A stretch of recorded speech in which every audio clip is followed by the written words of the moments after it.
नमस्कार दोस्तों, स्वागत है आप सभी का हमारे YouTube चैनल संतोष BIIT टेक्नोलॉजी में। आज हम बात करने वाले हैं टेली प्राइम के बारे में। टेली प्राइम का हम सबसे पहले इंट्रोडक्शन आपको देंगे। उसके बाद में टेली प्राइम में सबसे पहला काम क्या किया जाता है वो हम आपको बताएंगे। जैसे कि कंपनी क्रिएशन, तो वही कंपनी क्रिएट करके हम आपको डिटेल्स में बताएंगे कि किस जगह पर कौन से फील्ड में क्या टाइप किया जाए।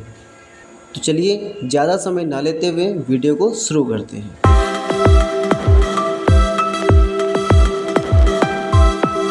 यहाँ पर हमने कुछ नोट्स बनाए हैं टेली प्राइम के। जैसे टेली प्राइम एक बिजनेस मैनेजमेंट सॉफ्टवेयर है। इसका उपयोग व्यापार से जुड़ी सभी वित्तीय और प्रबंधन गतिविधियों को संभालने के लिए किया जाता है। टेली प्राइम एक ऑल इन वन टूल है जो व्यापार में होने वाले हर तरह के पैसे और माल के लेन देन का हिसाब किताब रखती है और इसकी रिपोर्ट बनाता है। टेली प्राइम और टेली RP9 दुनिया के कम से कम 100 देशों में उपयोग होते हैं। कुछ रिपोर्ट्स में यह भी संख्या बताई गई है कि 140 से अधिक देश बताए गए हैं, लेकिन भरोसेमंद आंकड़े के अनुसार 100 देशों में इसका इस्तेमाल होता है। टेली की कंपनी 1986 में भरत गोयनका ने शुरू की और पहला टेली सॉफ्टवेयर 1988 में लॉन्च हुआ। टेली प्राइम का आविष्कार श्री श्याम सुंदर गोयनका और उनके पुत्र भरत गोयनका ने शुरू किया था 1986 में। पहला टेली 1.0 लॉन्च किया गया था जो कि 1988 में। लॉन्च होने के पीछे कहानी ये है कि श्री श्याम सुंदर गोयनका एक रॉ मटेरियल का काम करते थे, यानी कच्चा माल बनाते थे और उनको बेचते थे। तो उसका हिसाब किताब रखने के लिए इनके पास कोई ऐसा सॉफ्टवेयर नहीं था। तो इन्होंने भरत गोयनका से कहा कि हमको कोई एक ऐसा सॉफ्टवेयर हमको बना के दो जो कि हम अपनी कंपनी का हिसाब किताब रख सकें। तब जाके भरत गोयनका ने टेली को लॉन्च किया।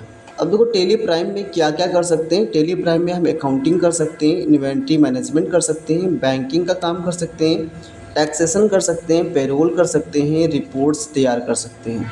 ठीक है। अब देखिए टेली प्राइम की खास बातें क्या है। यह बहुत सरल और उपयोग में आसान है। ठीक है।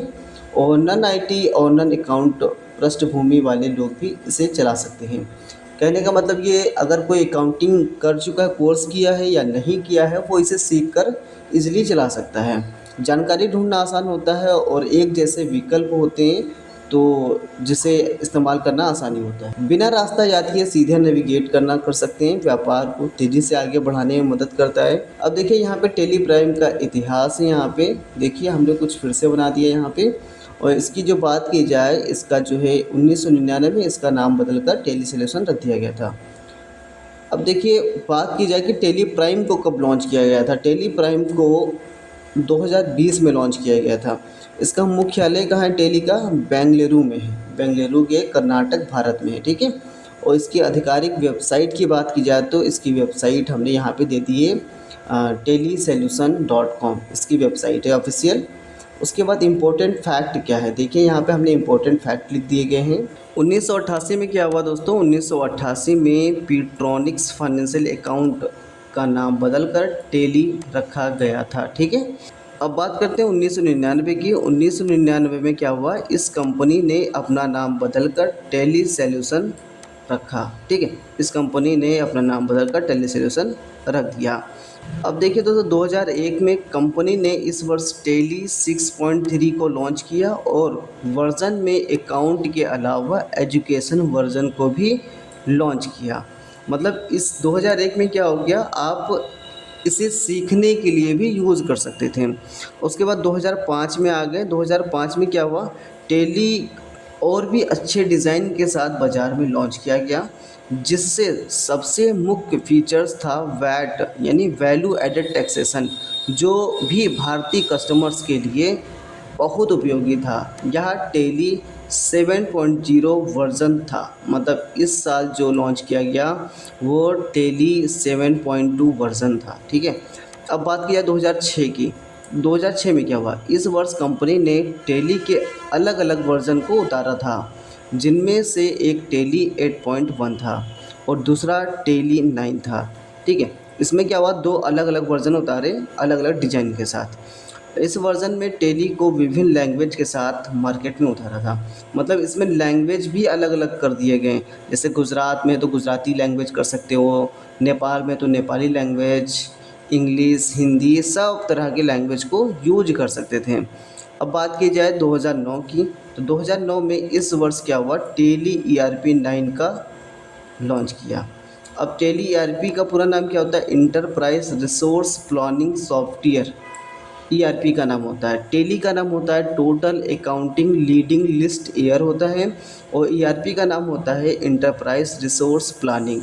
इस वर्ष क्या हुआ था दोस्तों, इस वर्ष टेली ईआरपी 9 को लॉन्च किया था, जो कि यूज़र फ्रेंडली इन्वायरमेंट तैयार किया गया जिसमें आसानी से अकाउंटिंग कार्य किया जा सकता था। अब बात की जाए 2016 की, तो 2016 में क्या हुआ, भारत सरकार ने टेली प्राइम को जीएसटी सुविधा प्रदान करने के लिए टेली सॉल्यूशन को चुना गया। 2017 में कंपनी ने बिल्कुल update GST application software launch किया। अब बात करें 2020 की, तो 2020 में क्या हुआ, इस वर्ष tally solution private limited company के द्वारा टेली प्राइम को लॉन्च किया गया, जो बहुत ही एडवांस अकाउंटिंग सॉफ्टवेयर है और सरल भी था। अभी हमने बात किया टेली प्राइम को कब लॉन्च किया गया था। टेली प्राइम को 9 नवंबर 2020 को लॉन्च किया गया था। ओके,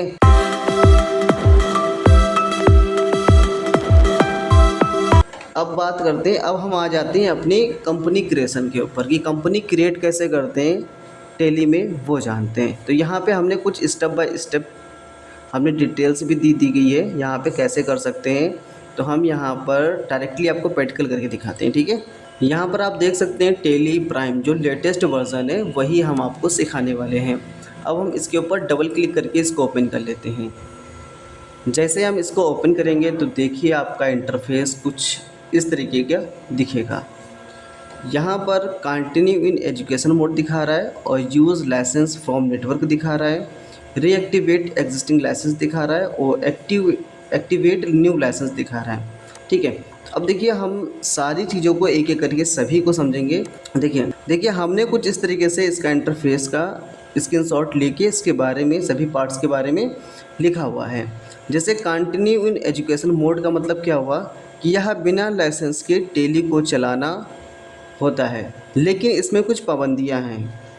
सिर्फ 1 और 2 और 31 तारीख की एंट्री ही कर सकते हैं, बाकी तारीखों पर एंट्री नहीं होगी। यह सिर्फ सीखने के लिए यूज़ किया जाता है। तो ये वाला जो आपका होता है कंटिन्यू एजुकेशन मोड वाला, ये सिर्फ सीखने के लिए इस्तेमाल किया जाता है, ठीक है। अगर इसका आप सीख रहे हो, स्टूडेंट हो, तो आप इसका यूज़ करिए।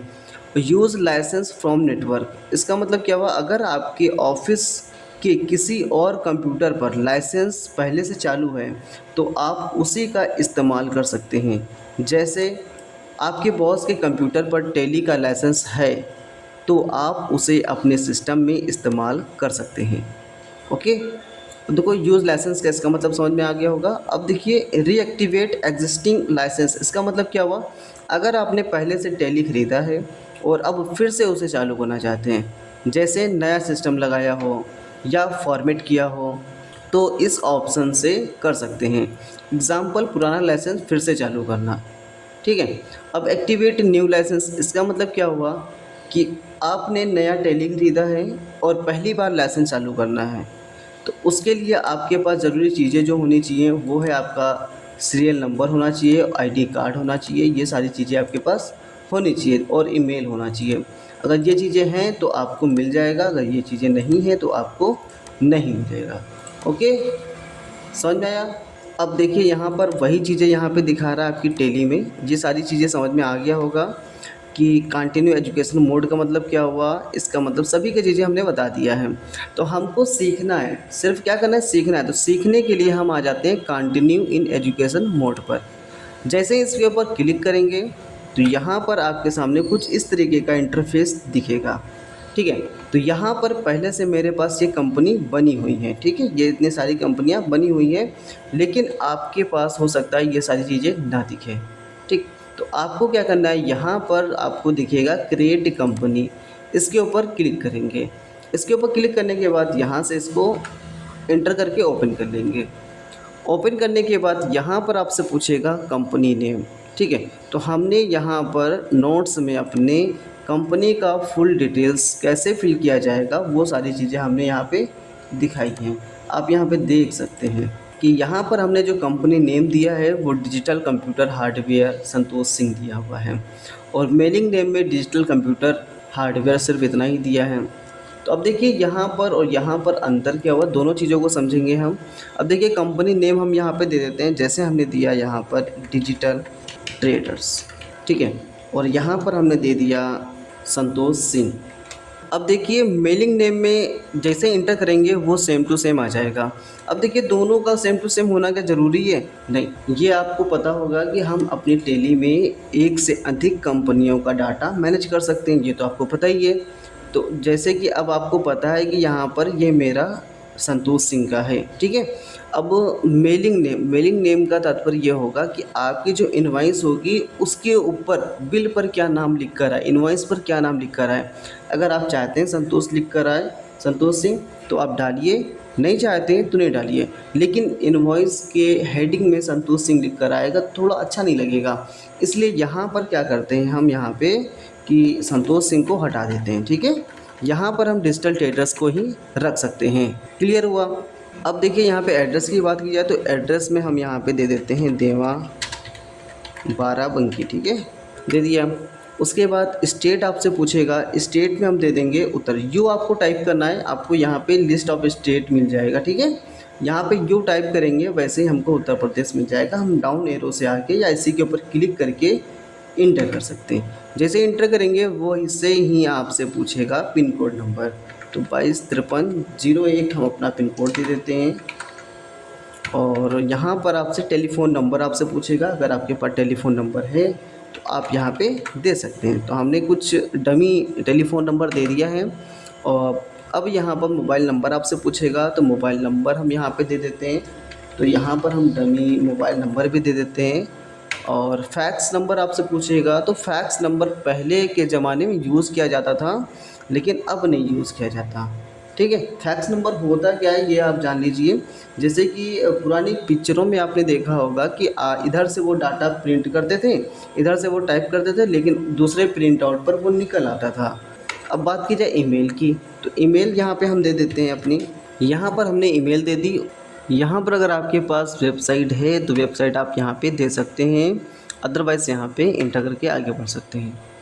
अब यहाँ पर मेन टॉपिक यहाँ पर है फाइनेंशियल ईयर बिगिनिंग फ्रॉम क्या होता है और बुक बिगिनिंग फ्रॉम क्या होता है। तो इसके लिए भी हमने नोट्स तैयार किया है, यहाँ पे आप देख सकते हैं नोट्स कुछ। तो फाइनेंशियल ईयर का मतलब क्या हुआ, बुक बिगिनिंग फ्रॉम का मतलब क्या हुआ, मतलब सरकार के हिसाब से साल कब शुरू होता है ये याद रखने के लिए किया जाता है। जैसे याद रखने की ट्रिक हमने दी है कि सरकार का अकाउंटिंग ईयर कब शुरू होता है, इसका जवाब फाइनेंशियल ईयर है। भारत में हर साल फाइनेंशियल ईयर होता है 1 अप्रैल से 31 मार्च तक, ठीक है। 1 अप्रैल से 31 मार्च तक आपका ये फाइनेंशियल ईयर शुरू होता है। अब 1 अप्रैल 2025 से शुरू हुआ, मान लो 31 मार्च 2026 में कंप्लीट हो गया। मान लो 1 अप्रैल 2024 से शुरू हुआ या 31 मार्च 2025 में कंप्लीट हो गया। अब देखिए बुक बिगिनिंग फ्रॉम क्या होता है, इसका मतलब अपने लेन देन एंट्री टैली में कब से शुरू कर रहे हैं। मान लो कंपनी आपने क्रिएट कर ली, कंपनी क्रिएट करने के बाद में अब आप लेन देन कब से शुरू कर रहे हो वो चीज़ें आपको यहाँ पे बतानी है। तो लेन देन याद रखने की ट्रिक क्या है, आपके व्यापार का हिसाब किताब एंट्री कब से शुरू हो रहा है, इसका जवाब बुक बिगिनिंग फ्रॉम है। या तारीख फाइनेंशियल ईयर की तारीख से सेम भी हो सकती है, बाद की भी हो सकती है, पहले की नहीं हो सकती। मतलब सेम हो सकती है, उसके बाद की हो सकती है, उससे पहले की नहीं हो सकती। समझ में आया? मान लो क्या हुआ कि मान लो आपने एक नया बिज़नेस शुरू किया 1 जुलाई 2025 को, लेकिन आप गवर्नमेंट के हिसाब से पूरे साल का अकाउंट रखना चाहते हैं। तो 1 अप्रैल से 31 मार्च तो आपका फाइनेंशियल ईयर हो जाएगा, ठीक है। और लेकिन बुक बिगिनिंग फ्रॉम में 1 जुलाई 2025 जब से आपने बिज़नेस शुरू किया है वो आपको देना होगा। आई होप समझ में आया होगा। अब हम इसी तरह यहाँ पर 1 अप्रैल 2025 दे देते हैं, यहाँ पर हम दे देते हैं 1 जुलाई 2025 दे देते हैं और इसको इंटर करके एक्सेप्ट कर लेते हैं। जब तक आपका ये एक्सेप्ट वाला ना आ जाए तब तक कि आप इंटर करते रहिए। अब देखिए यहाँ पर हमको बता दिया कंपनी क्रिएट सक्सेसफुली, ठीक है। अब यहाँ पे कंपनी क्रिएट हो चुका है। उसके बाद company detail trader Santosh Singh, यहाँ पे कुछ फीचर्स हैं जो कह रहा है कि आप अपने कंपनी में बिज़नेस की जो आपकी ज़रूरत है उसके हिसाब से अनेबल कर लीजिए। तो यहाँ पर हम सारी चीज़ों को समझेंगे, सारी चीज़ों को करेंगे। यहाँ पर सबसे पहले समझेंगे शो मोर फीचर्स। अगर यस है तो आपके सभी फीचर्स शो करेंगे, अगर नो होगा तो आपका ये सभी फीचर्स शो नहीं करेगा। ओके, तो यहाँ पर ये चीज़ें मेन हैं। इसको यस करते हैं। यस करने के बाद ये कह रहा है अकाउंटिंग मैनेजमेंट करने के लिए आपको क्या क्या ज़रूरत चाहिए। तो मेंटेन अकाउंट होना चाहिए, राइट, ये यस कर देते हैं। इनेबल बिन वाइस एंट्री होनी चाहिए, यस। इनेबल कॉस्ट सेंटर, अभी हमको कॉस्ट सेंटर नहीं लगाना है तो हमने नहीं लगाएंगे। आज पहला दिन है, मतलब कंपनी क्रिएट का पहला टॉपिक से, तो हम इसमें ज़्यादा चीज़ें नहीं इन्वॉल्व करेंगे, ताकि अगर ज़्यादा चीज़ें अगर इन्वॉल्व कर देंगे तो आपको समझ में नहीं आएगा। तो हम यहाँ पे ये सभी चीज़ों के बारे में एक एक करके वीडियो हम डालते रहेंगे यूट्यूब पर, आप वहाँ से पूरी सीरीज़ को देखते रहिएगा। तो यहाँ पर हमने ये सभी चीज़ें को, दो चीज़ों को यस किया। और यहाँ पर मेंटेन इन्वेंट्री, इन्वेंट्री का मतलब होता है सामान, मतलब आप कोई भी सामान लेन देन करते हैं यानी सेल परचेज़ करोगे तो कोई स्टॉक ही करोगे ना, तो वही स्टॉक को क्रिएट करने या मैनेज करने के लिए इन्वेंट्री का यूज़ किया जाता है। तो इन्वेंट्री को यस रहने देना, और इंटीग्रेटेड अकाउंट विद इन्वेंट्री ये भी यस रहेगा, और बाकी सब चीज़ों को नो कर दीजिए। अब यहाँ पर आता है टैक्सेशन वाला। टैक्सेशन वाला पार्ट्स अभी हम कवर करने ही नहीं वाले हैं, तो इसको हम नो रखेंगे, ठीक है। टैक्सेशन वाला पार्ट्स हम नोट्स के साथ में आगे के टॉपिक्स में क्लियर करवाएंगे, तो अभी फ़िलहाल इसको नो रहने देते हैं। उसके बाद इसको इंटर करके एक्सेप्ट करिए, ठीक है, इंटर करिए, और यहाँ पे एक्सेप्ट का आ जाएगा ऑप्शन, एक्सेप्ट कर लीजिए। जैसे ही आप एक्सेप्ट करेंगे वैसे ही देखिए आपकी कंपनी यहाँ पे क्रिएट हो गई है, और नो वाउचर एंट्री बता रहा है। और यहाँ पर देखिए करंट पीरियड, जो हमारा पीरियड चल रहा है वो 1 अप्रैल 2025 से 31 मार्च 2026 तक चल रहा है। लेकिन हमने काम करना शुरू किया है ट्यूसडे यानी 1 जुलाई 2025 से, तो यहाँ पे ट्यूसडे 1 जुलाई 2025 आएगा। ओके, आई होप इतना समझ में आया होगा। अब यहाँ पर हम कहाँ आ गए हैं, गेटवे ऑफ टैली पर आ गए हैं। अब हम यहीं से लेज़र क्रिएट करना हो, आइटम्स क्रिएट करना हो, ग्रुप क्रिएट करना हो, एनीथिंग, कुछ भी यहाँ पे सारे काम कर सकते हैं। आई होप आपको ये कंपनी क्रिएट करना समझ में आया होगा। हमारे द्वारा दी गई जानकारी अगर आपको अच्छी लगी तो वीडियो को लाइक, कमेंट और दोस्तों के साथ शेयर करना ना भूलें। तो चलिए मिलते हैं नेक्स्ट वीडियो में, तब तक के लिए जय हिंद, जय भारत।